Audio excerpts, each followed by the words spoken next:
សួស្តីបងប្អូនទាំងអស់គ្នាខ្ញុំសារ៉ាត់ឬក៏ហៅថា trader ដែលថ្មីថ្ងៃនេះខ្ញុំចែកម្លែកបងប្អូនទាំងអស់គ្នាដើម្បីខ្លាយទៅជា trader តើយើងត្រូវត្រៀមអ្វីខ្លះហើយយើងត្រូវយល់ដឹងអ្វីខ្លះនៅក្នុងវិស័យ forex នៅក្នុងវិស័យ forex ឬហៅថា trader បងប្អូនទាំងអស់គ្នាត្រូវមាន5ចំណុចសំខាន់ទី1គឺ fundamental analysis ហ្នឹងហើយ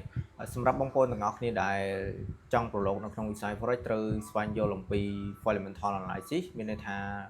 បងប្អូនទាំងអស់គ្នាត្រូវស្វែងយល់អំពីព័ត៌មានតើនៅក្នុងវិស័យ forex មានព័ត៌មានអ្វីខ្លះឬក៏ website អ្វីខ្លះសម្រាប់តាមដានព័ត៌មានទី2គឺ technical analysis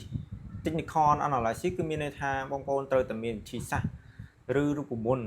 សម្រាប់វិភាគទៅលើ graph នៅក្នុងវិស័យ forex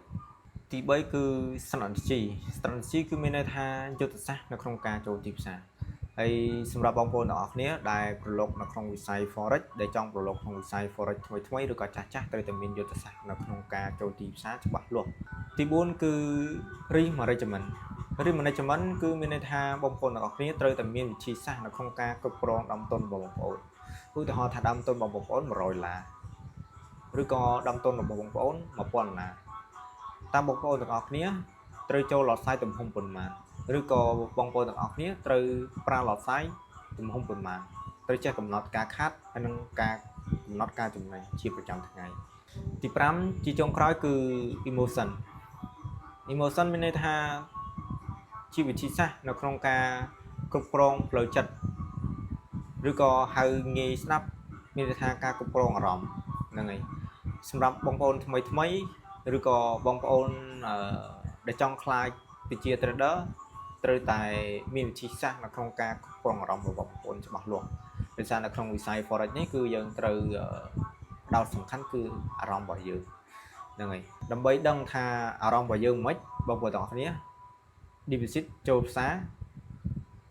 តើបងប្អូនមានអារម្មណ៍មិនអូខេតើបងប្អូនមានអារម្មណ៍បែបណាបងប្អូនជួយ comment នៅខាងក្រោមនេះមួយមកតើបងប្អូនមានអារម្មណ៍បែបណានៅក្នុងវិស័យ forex ពេលណាដែលយើងចូល real account មានន័យថាពេលណាដែលយើង deposit លុយចូលហើយយើងចូលផ្សារហើយខ្ញុំជឿជាក់ថាបងប្អូនទាំងអស់គ្នាដែលប្រឡូកក្នុងវិស័យ forex សឹងថា7ទៅ80% ហើយដែលភាគច្រើនគឺកាត់ profit មានន័យថាឲ្យតែ Q គឺកាត់គឺក្រហមសុខចិត្ត hold ដល់ដាច់ account ឲ្យតែ Q គឺដឹងតែកាត់ហ្មងមានន័យថាបងប្អូនទាំងអស់គ្នាត្រូវគ្រប់គ្រងអារម្មណ៍របស់បងប្អូនទាំងអស់គ្នាត្រូវចេះកំណត់ TPSL បងប្អូនទាំងអស់គ្នា